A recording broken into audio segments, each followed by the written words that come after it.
ناس كتير بتقول إن مجال الربح من تجارة الدومينات انتهى. في عصر ال AI والتطور الكبير اللي احنا عايشينه، ما بقاش في ناس كتير بتعمل مواقع أو بتتجه للتدوين بشكل عام.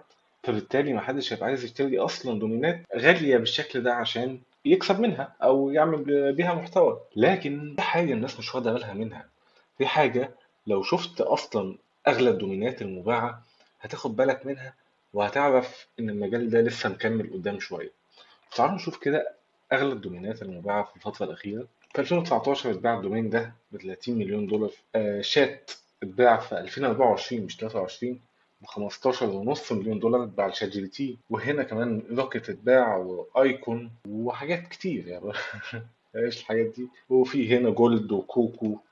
أسعار كتير، أسعار كبيرة جدا.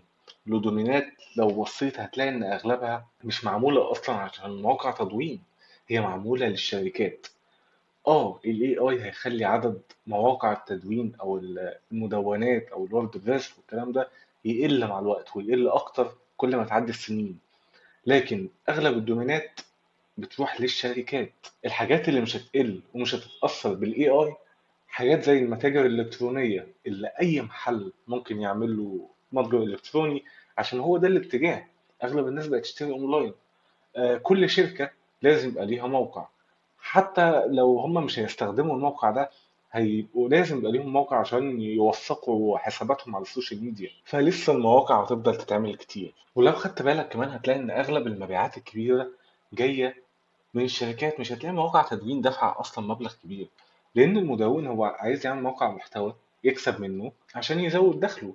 لكن الشركة هيبقى في دماغها دومين معين او شكل معين بتحسب الاستفادة منه، فهو مهما كان تمنه هيشتروه.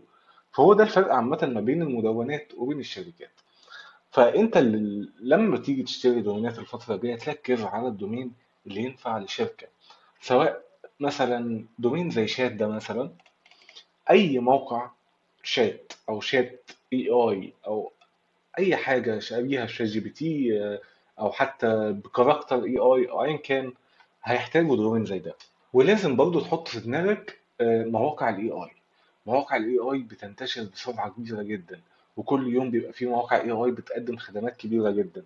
فانت ركز على الدومينات اللي ممكن تنفع للمواقع دي. يعني مثلا هنا زي فويس مثلا، اي شات صوتي ممكن يستفيد بالدومين ده. يعني بص كده على اغلى الدومينات هتفهم الاتجاه عامة او السوق رايح لفين. هنتكلم اكتر عن ده، هنتكلم عن شروحات ازاي تشتري الدومينات المنتهية، ازاي تسوقها. احنا شرحنا بالفعل قبل كده طريقة كويسة جدا لتسويق الدومين بشكل تلقائي. لو حابب تشوفها ارجع شوفها في القناة، هتلاقيها في وسط الفيديو. ودوس لايك واشترك في القناة. هنكمل وفي افكار كتير جدا هعملها في المجال ده.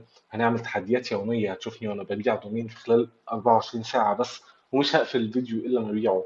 هنعمل حاجات حلوة كتير الفترة الجاية. فدوس لايك واشترك في القناة وتابعني.